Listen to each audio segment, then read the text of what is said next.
लका बोक्याने हेलिकॉप्टर जुनं पानच घेतलंय पण चांगलं चालतंय की लका. तो कसा चालवतोय एक नंबरच लका. तो खाली आता कसा उतारतोय बघ की. हो का आलं बघ खाली आता होक होक होक पाडला अंगा बिंगावला का. हाय आज आमच्या गावचं मतदान ग्रामपंचायतचं मंडळीला केली उभा म्हणलं राहा आता शेवटची तिसऱ्यांदा पडायची झाले पण ऐकतच नाही तिला सवय झाली पडायची. काय म्हणायचंय पैसान पाणी ह्या वेळेस लय वाटलाय राव डाबन बिबलय बुकिंग केलं. बघू आता शेवटच सीट लागलं म्हणजे बरं होईल नाही तर रानबीन एकावं लागायचं हे जा ऐकून. गेल्या वेळेस 10-15 गुंठ गेलंय रस्त्याच्या कडच. आता तेवढ्या भागायचं नाही आता 4-5 एकरच जाईल.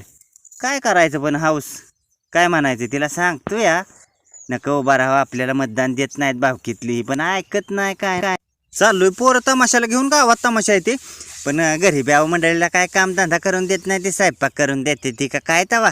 आत्ताच रानातनं घरी गेलं तर मंडळीचा कालवा चालू झाला पोरं बी घ्यायची जमत